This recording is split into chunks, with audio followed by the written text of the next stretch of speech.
Վերջին 4 տարում անկեղծ բարեկամություն եւ աշխատանքային արդյունավետ հարաբերություններ հաստատած հայ եւ թուրք բանագնացները Ռուբինյանն ու Քլեչը Երևան-Անկարա հարցերը բարձելու օրակարգով այլևս չեն հանդիպի, սեղանի շուրջ չեն նստի։ Ռուբեն Ռուբինյանն իշխող քաղաքացիական պայմանագիր կուսակցության կողմից նոր խորհրդարանում առաջադրվելու է որպես ազգային ժողովի նախագահի թեկնածու, արդեն հաստատել է, հետեւապես հայ-թուրքական բանակցություններում մեր երկիրը չի ներկայացնելու, թե ով է նրան փոխարինելու առայժմ հայտնի չէ։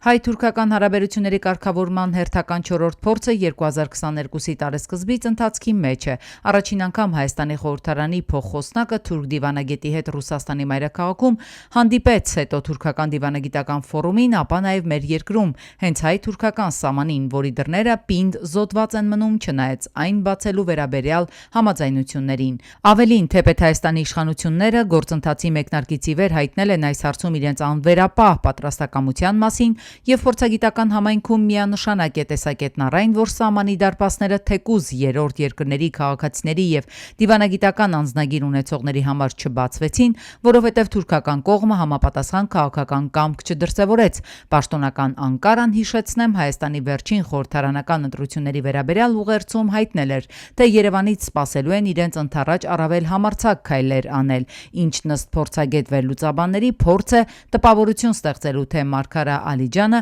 կողպված մնաց, բարիդրացիության գործընթացը փակուղում հայտնվեց հենց Հայաստանի ուղղորդմամբ։ Իրենց համար դա ձախողված փորձ չէ, որովհետև իրենք փուլային սպասել են այն ինչ որ ուզում են։ Իրանք չեն ուզում մեր այդ սահմանը բացեն։ Իրենք մեծ պատրանք են ստեղծել, որ դա մեզ է պետք սահման ու այն ինչ որ մեզ պետք է իրանց անցալմամբ, իրանք փորձում են մեզ վրա վաճառել։ Հարաբերությունների կարգավորման գործընթացի մեկնարկից ի վեր Անկարան մինչև օրս շարունակում է իր նախապայմանները Հայաստանին թելադրել։ Համոզված են մասնագետները, ովքեր պնդում են, որ եթե մինչև վերջերս Երևան-Անկարա շփումների գլխավոր խոչընդոտը հայոց ցեղասպանության հարցն էր, ապա այժմ այստեղ խնդիրներն այլ են։ Հիմա ցեղասպանության խնդիրը դա ոնց որ այսպես երկրորդական, երրորդական կարգի խնդիր է։ Ուրիշ խնդիրներ կան, այսինքն իրենք գլոբալ քաղաքականությունը երբ որ բնութագրում են, հենց դրա մասն է խոսքը, որ իրենք շարունակում են նախապայմանների քաղաքականությունը, թե ինչ նախապայման է, դա հարցի մյուս կողմն է։ Բանակցողները փոխվում են, հայ-թուրքական հարաբերությունների կարգավորման գործընթացի առանցքային հարցերը մնում նույնը։ Առաջիկայում գուցե նոր շեշտադրումները դրվեն գործընթացում, ասում են մասնագետները։ Նրանց խոսքով Երևան-Անկարա հարցերը պարզելիս առանցքային նշանակություն ունեն թե Երևանի առաջիկա որոշումները, թե Անկարայի գործնական պատրաստակամությունը, որը դեռ տեսնել է պետք։ Բաքվում պահվող հայ գերիների առողջական վիճակի մասին օբյեկտիվ տեղեկություններ ստանալու հնարավորությունները այս պահին չկան, հայտարարել է Մարդու իրավունքների Եվրոպական դատարանում հայ գերիների շահերի ներկայացուցիչ Սիրանուշ Սահակյանը, անդրադառնալով այն տեղեկություններին, որ գերիների շրջանում լուրջ վնասվածքներ, այդ թվում կոտրվածքներ ունեցողներ կան, որոնք չի բացառվում բռնության հետևանք են։ Այս հարցով գերիների պաշտպանները դիմում են նախապատրաստում։ Աշխատանքային այցով Իրանում գտնվող տարածքային կառավարման եւ ենթակառուցվածքների նախարար Խուդատյանն այցելել է Թեհրան-Հյուսիս ճանապարհի կառավարման կենտրոն եւ նոր կառուցվող թունելի շինհրապարակ։ Իրանի համար կարևոր տրանսպորտային այս հանգույցը Թեհրանը կապելու է Կասպից ծովի ափի եւ Չալուս քաղաքի հետ իրականացվող նախագիծը կարևոր է նաեւ Երևանի համար։ Հյուսիս-հարավ մայրուղու ավարտը թույլ կտա Հայաստանին միաժամանակ միմյանց կապել լոգիստիկ հզորությունները Իրանի Թեհրան-Հյուսիս մայրուղու հետ, ինչը ապագայում ամբողջ երթուղին գրավիչ կդարձնի միջազգային փոխադրող համար, ամրապնդելով Հայաստանի դերը որպես Պարսից ծոցի, Սևծովի եւ Եվրասիայի միջև տարանցիկ կապող օղակ։ Պլաստիկ իրերի արտադրությամբ զբաղվող գործարարները մտահոգված են աշխատանքային 30-ամյա փորձ ունեցող արտադրողների կարծիքով 2027-ից ուժի մեջ մտնող պոլիէթիլենային տոպրակների եւ միանգամյա օգտագործման պլաստիկ տարաների արտադրության ու վաճառքի արգելքը կարող է լուրջ հարված հասցնել ոլորտին։ Հետևանքների թվում հիշատակվում են աշխատատեղերի կրճատումը, արտադրանքի թանկացումը, իսկ որոշ ընկերությունների համար նույնիսկ արտադրության դադարեցումը։ Գործարարների դիտարկմամբ սահմանափակումների փոխարեն պետությունը պետք է խրախուսի պլաստիկի վերամշակումն ու աջակցի երկրորդային հումքի օգտագործվող արտադրողներին։ Եթե այսօր պլաստիկ բաժակը արժե 3 դրամ, ապա թղթե բաժակը 15 դրամ։ Ստացվում է կթանկանա ու դրա բեռը կընկնի սպառողի վրա։ Բացի այդ թղթե բաժակի ներսում էլ պոլիէթիլենային շերտ կա, այսինքն ամբողջությամբ պլաստիկից հրաժարում իրականում չի լինում։ Պետության աջակցությամբ վերջերս ձեռք բերած 100 հազարավոր դոլարների սարքավորումները եւս կարող են անօգտագործելի դառնալ։ Բնապահպանական խնդրի լուծման համար նա արգելքների փոխարեն առաջարկում է խթանել պլաստիկի վերամշակումը, երկրորդային հումք օգտագործող արտադրողներին պետական աջակցություն տրամադրելով։ Երևանի Ավան եւ Դավթաշեն վարչական շրջաններում առևտրի համար չնախատեսված վայրերում գործունեություն ծավալած կետերից առգրավել են տարբեր տիպի ապրանքներ։ Ավան վարչական շրջանում առգրավել է տարբեր տեսակի մոտ 3 տոննա 200 կիլոգրամ ապրանք,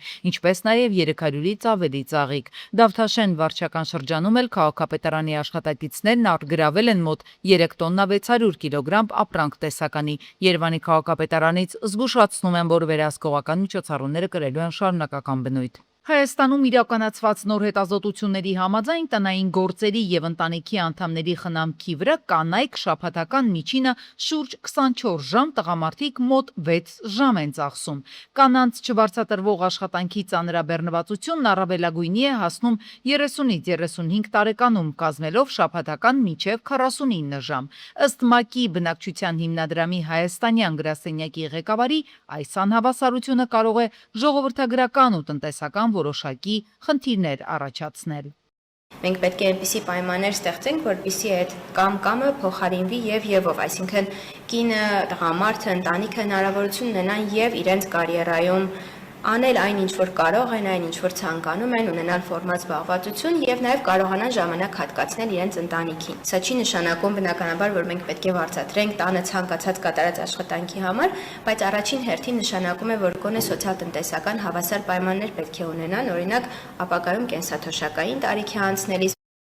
ԲՀԿ առաջնորդ Գագիկ Ծառուկյանը հերթական ուղերձն է հրապարակել մեկուսարանից, որտեղ խոսել է երկրի զարգացման խոչընդոտների բոլորի ներուժն օգտագործելու մասին։ Վստահ եմ արդարությունը վերականգնվելու է, ազգային անվտանգության ծառայության մեկուսարանից գրել է 70-ամյա Ծառուկյանը։ Զուգահեռ նրա թիմակիցները բողոքի ակցիա են անցկացրել Իրանի դեսպանատան առջև։ Ծառուկյանի խոսնակը հայտարարել է, որ իրանցի երկու քաղաքացիների խաբեբաների պատճառով վտանգված են հայ-իրանական բարեկամական հարաբերությունները։ Ակցիայի մասնակիցները կոչ են արել դիվանագիտական օգտագործել գործիքակազմը արդարության հասնելու համար։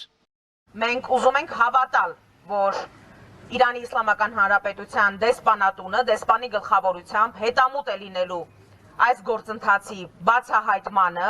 օգտագործելու է բոլոր հնարավոր իրավական եւ դիվանագիտական գործիքները, պարոն Ծառուկյանի նկատմամբ սանձազերծված բացարձակ ապօրինի քրեական հետապնդումը դադարեցնելու եւ արդարության հասնելու նպատակով։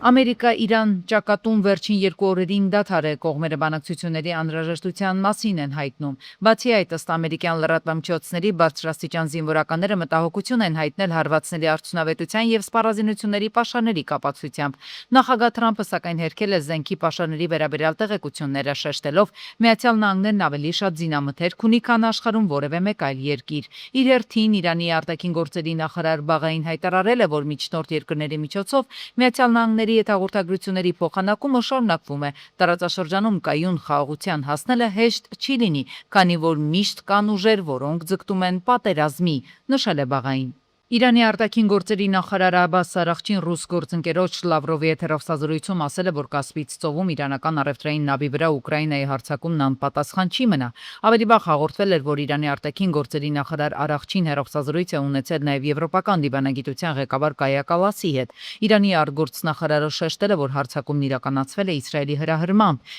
Իրանի դեմ Եվրոպային պատերազմի մեջ ներքաշելու նպատակով։ Իրանի խորհրդարանի փոխոսնակը հայտարարել է, որ Ուկրաինայի կառավարության անհերատես գործողությունները անպատասխան չեն մնա։ Նա շեշտել է, որ Իրանը միշտ կիրականացնի իր տարածքային ամբողջականությունը պաշտպանելու իր օրինական իրավունքը եւ ցանկացած կետ, որը Իրանի դեմ ագրեսիայի աղբյուր է, անկասկած դառնալու է զինված ուժերի օրինական թիրախը։ Ռուսաստանի զինված ուժերը օրվա ընթացքում նոր հարվածներ են հասցրել ուկրաինական նավահանգիստների եւ տրանսպորտային ենթակառուցվածքներին։ Ռուսաստանի պաշտպանության նախարարությունից հայտնում են, որ մասնավորապես Չեռնոմորսկի նավահանգստում հարված է հասցվել ռազմական բեռներ տեղափոխող կոնտեյներային, իսկ Օդեսայից հարավ գտնվող ծովային անցման ժամանակ հարված է հասցվել Ուկրաինայի զինված ուժերի համար ռազմական բեռներ տեղափոխող նավին։ Ռումինիայի օդային տարածք ներխուժած երրորդ անօդաչուի խոցումից հետո Ռուսաստանի դեսպանը պարզաբանման համար հրավիրվել է արտաքին գործերի նախարարություն։ Ռումինիան կշարունակի վճռականորեն պաշտպանել իր ինքնիշխանությունը եւ օդային տարածքը, բայց այս սադրանքները պետք է դադարեցվեն։ Այդ առիթով հայտարարել է Ռումինիայի պաշտպանության նախարարը։ Երկրի նախագահն էլ հայտարարել է անթույլատրելի է, որ Ռուսաստանը շարունակի խախտել Ռումինիայի օդային տարածքը, որը միաժամանակ ՆԱՏՕ-ի եւ Եվրամիության օդային տարածք է։ Ֆրանսիայի հարավ-արևմուտքում Բորդոյի շրջանում բռնկված անտառային հրդեհները մոտեցել են ֆրանսիական ռազմաարդյունաբերական համալիրի խոշորագույն ձեռնարկությունների օբյեկտներին։ Բացի այդ, այստեղ են տեղակայված ֆրանսիական ռազմաարդյունաբերական համալիրի առաջատար ընկերությունների արտադրական հարթակները։ Ֆրանսիան շարունակում է պայքարել մասշտաբային անտառային հրդեհների դեմ։ Վերջին տվյալներով վտանգավոր շրջաններից տարհանվել է շուրջ 200,000 մարդ։ Մակրոնը ավելի վաղ հայտարարել է, որ ընթացիկ ամառը երկրի համար ամենածանրն է դարձել բնական հրդեհների թվով երկրորդ համաշխարհային պատերազմի ավարտից ի վեր։ Վիրջինիայում բեյսբոլի խաղից հետո երկրպագուների համար կազմակերպված հրավառության ժամանակ պիրոտեխնիկական անսարքության պատճառով կրակային համազարկերը սկսել են ուղղվել դեպի տրիբունալի կողմը։ Բարեբախտաբար ոչ ոք չի տուժել։ Խափանման պատճառները պարզելու համար իրականացվում է հետաքննություն։ Բերլինի կենտրոնական Տիրգարտեն թաղամասում անցկացվող ԼԳԲՏ համայնքի տոնախմբության ընթացքում ավտոմեքենան մխրճվել է մարդկանց բազմության մեջ, ինչի հետևանքով մեկ մարդ զոհվել է, 16-ը վիրավորվել։ Վնասվածքներ ստացածներից մի քանիսի վիճակը գնահատվում է ծայրահեղ ծանր։ Միջադեպը տեղի ունեցել Բերլինի երկօրյա միջոցառման երկրորդ օրը։ Բերլինի ոստիկանությունը միջադեպը որակել է որպես ահաբեկչական հարձակում։ Ավելի ուշ ոստիկանությունից հայտնել են, որ Բերլինում զանգվածային վրաերթի համար կասկածվողը սպանվել է։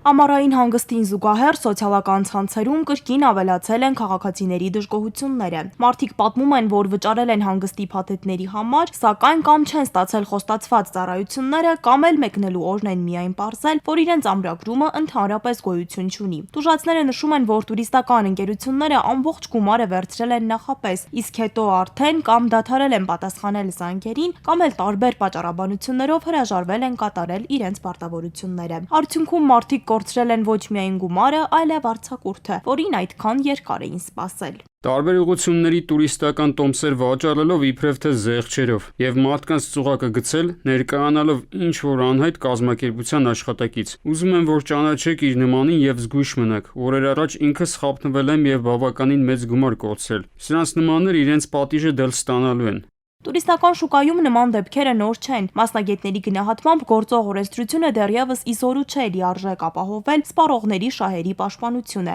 իսկ իրավական գործընթացները հաճախ երկարատև են, ինչի հետևանքով շատ քաղաքացիներ պարզապես հրաժարվում են դատարան դիմելու մտքից։ Ինչ է անում պետությունը նման դեպքերում։ Տնտեսական մրցակցության եւ սպառողների իրավունքների պաշտպանության ոլորտում պատասխանատու կառույցները նշում են, վստահեցնում, որ յուրաքանչյուր ահազանգ ուսումնասիրվում է։ Դրանցում սպառողների իրավունքների խախտման հիմքերի առկայության դեպքում նախաձեռնվում է վարչական վարույթ, իսկ խարդախության կասկածի դեպքում նյութերը փոխանցվում են իրավապահ մարմիններին։ Սակայն հարկ է իմանալ, որ քաղաքացիների կրած վնասի փոխհատուցումը հնարավոր է միայն դատական կարգով։ Լավագույն պաշտպանությունը զգուշությունն է, ընդգծում են մասնագետները եւ հորդորում առաջին հերթին խուսափել զգուշանալ շուկայականից անհամեմատ ցածր գներով առաջարկվող փաթեթներից։ Ես չեմ լսել համենայն դեպս, որ որևէ մեկը նման գործունեություն ծավալելուց հետո ենթարկվել է քրեական պատասխանատվության։ Ցավոք սրտի, դա նաև անդրադառնում է մեր վրա, որովհետև երբ այդ տուժած հաճախորդը գալիս է մեր մոտ, ինքը արդեն չափազանց զգուշություն է դրսևորում, նույնիսկ եղել են դեպքեր, որ ասել են իսկ կլինի մենք գնանք, մեկնենք հանգստի վերադառնանք, նոր վճարենք ձեր գումարը։ Տուրիստական կազմակերպությունների կողմից ճանապարհորդական փաթեթների իրացման պատրվակով խարդախություն կատարելու, այսինքն նախապես դիտավորություն ունենալով չկազմակերպել անձանց ճանապարհորդությունը, սակայն դրա դիմաց հիմնականում խոշոր 500,000 դրամից մինչև 5 միլիոն ՀՀ դրամ գումարներ պահանջելու եւ ստանալու, սակայն ճանապարհորդության կազմակերպման ուղղությամբ որևէ միջոց չձեռնարկելու դեպքերի կապակցությամբ քննչական կոմիտեի Երևան քաղաքի քննչական վարչության տարբեր բաժիններում վարույթներ հիմնականում նախաձեռնվել են քրեական օրենսգրքի 250 5-րդ հոդվածի 2-րդ մասի հատկանիշներով, այսինքն խոշոր չափերով եւ խմբի կողմից կատարված խարդախության հատկանիշներով։ Ամրագրում կատարելուց հետո նույնպես պետք չէ սահմանափակվել միայն ընկերության հավաստիացումներով։ Մասնագետները խորհուրդ են տալիս անմիջապես կապ հաստատել հյուրանոցի հետ եւ համոզվել, որ ամրագրումը իսկապես կատարված է, ձեր անունը գրանցված է եւ վճարումը հաստատված է։ Նույնը վերաբերում է նաեւ ավիատոմսերին։ Անհրաժեշտ է ստուգել, որ դրանք իրականում ձևակերպված լինեն։ Եթե այնուամենայնիվ դարձել եք խաբեության զոհ, մասնագետները խորհուրդ են տալիս պահպանել բոլոր վճարումների անդորագրերը, պայմանագրերը, նամակագրությունը ու վաստային հայտարարությունները, ապա դիմել սպառողների իրավունքների պաշտպանությամբ զբաղվող պետական մարմիններին, անհրաժեշտության դեպքում նաև ոստիկանություն։ Հուլիսի 27-ին մահվան ելքով վրաերթ է եղել Իսակովի պողոտայում, Լեքսուսը վրաերթ է ենթարկել ահազանգով դեպքի վայր ժամանած ու կոյաջրերի վթարը վերացնել փորձող Վեոլիաջրի 62-ամյա աշխատակցին։ Վարորդը փախուստի չի դիմել, ահազանգել է շտապօգնություն, սակայն օպերատիվորեն ժամանած Երևանի շտապօգնության բժիշկների հերթապահ խումբն արձանագրել է աշխատակցի մահը։ Օպերատիվորեն ժամանել է ներքին գործերի նախարարության, ոստիկանության, բարեկային ծառայության, Երևան քաղաքի գնդի գումարտակներից մեկի բարեկները գնդի հրամանատար Անդրանիկ Խաչատրյանի, գումարտակի հրամանատար Կարեն Գևորգյանի եւ գումարտակի հրամանատարի տեղակալ Կարեն Ավետիսյանի գլխավոր։ Քննչական գործողությունների ավարտից հետո է, որ Վեոլիաջուրը կկարողանա խցանված կոյուղատարի մաքրման աշխատանքները շարունակել։ Բայց ամբողջ տարածքում գարշահոտ ու հակասանիտարական վիճակ է տիրում։ Էլ եմ ասում, սա այն դեպքն է, որ Վեոլիաջուրը բավականին օպերատիվ է ժամանել, պարզապես շատ ծանր ողբերգական դեպք տեղի ունեցավ։ Հուլիսի 26-ին ողբերգական վթար հրդեհ է եղել Արարատի մարզում, Երևան-Երաստ ճանապարհին Այգավան բնակավայրի կամրջի վրա բախվել են Toyota-ն, Volkswagen-ն ու Lada-ն։ Volkswagen-ում հրդեհ է բռնկվել փրկարարության վեդի հրշեջ փրկարարական ջոկատի հրշեջները մարելով կրակը, հայտնաբերել են 3 մոխրացած դի։ 3 հոգի էլ տեղափոխվել են տարբեր հիվանդանոցներ։ Ժամանել են նաև ներքին գործերի նախարարության, ոստիկանության, բարեկային ծառայության, Արարատի մարզի գումարտակի բարեկները, գումարտակի ծառայության ավագ տեսուչ Սահակ Թաթևոսյանի գլխավորությամբ։ Հուլիսի 25-ին ողբերգական վթար է տեղի ունեցել Արագածոտնի մարզում, Թալին-Քարակերտ ճանապարհին 51-ամյա Էդիկը քարով բարձված կամազ բեռնատարով կողաշրջվել է։ Վարորդը տեղում մահացել է, օպերատիվորեն ժամանել են փրկարարության Արագածոտնի մարզային փրկարարական վարչության Թալինի շեջ փրկարարական ջոկատի փրկարարները։ Օպերատիվորեն ժամանել են նաև ներքին գործերի նախարարության, ոստիկանության, բարեկային ծառայության, Արագածոտնի մարզի գումարտակի բարեկները, որվա պատասխանատու Պողոսյանի գլխավորությամբ։ Հուլիսի 25-ին Նորհաճն քաղաքի մուտքի մոտ բախվել են 2 Chevrolet, Gaz 2410-ը եւ Շաքման բեռնատարը։ 2 հոգի տարբեր աստիճանի վնասվածքներով տեղափոխվել են, մեկը Քանաքեր Զեյթուն բժշկական կենտրոն, մյուսը Նաիրի բժշկական կենտրոն։ Վիրավորներին առաջին օգնության են հասել քաղաքացիները, օպերատիվորեն ժամանած շտապօգնության բժիշկների հերթապահ խմբերը։ Օպերատիվորեն ժամանել են ներքին գործերի նախարարության, ոստիկանության, բարեկային ծառայության, Կոտայքի մարզի գումարտակի 2-րդ վաշտի բարեկները, գումարտակի հրամանատար Ալբերտ Մարտիրոսյանի, գումարտակի հրամանատարի տեղակալ Վահագն Կարապետյանի եւ օրվա պատասխանատու գումարտակի ծառայության տեսուչ Կարլեն Բաղյանի գլխավորությամբ։ Մայրաքաղաքում աշտարակի խճուղում հուլիսի 25-ին բախվել են Mitsubishi-ն, Hyundai-ն եւ Volkswagen-ը։ 1 հոգու առաջին օգնության են հասել քաղաքացիները, օպերատիվորեն ժամանած Երևանի շտապօգնության բժիշկների հերթապահ խումբը։ Նա տեղափոխվել է Արմենիա բժշկական կենտրոն։ Դեպքի վայրում հավաքվածները նշում էին նաև, որ վիրավորին հիվանդանոց է ուղեկցել ներքին գործերի նախարարության, ոստիկանության, բարեկային ծառայության, Երևան քաղաքի գնդի 4-րդ գումարտակի հրամանատար Դավիթ Նիկողոսյանը։ Հուլիսի 25-ին Սևան Մարտունի Գետակ ճանապարհին բախվել են Toyota Camry-ն եւ Hyundai-ին, երկուսն էլ բախվել են երկաթե պատնեշներին։ 2 հոգի վնասվածքներով տեղափոխվել են Գավառ բժշկական կենտրոն, տեղում էին ոստիկանության, բարեկային ծառայության, Գեղարքունիքի մարզի գումարտակի 2-րդ վաշտի առաջին դասակի բարեկները։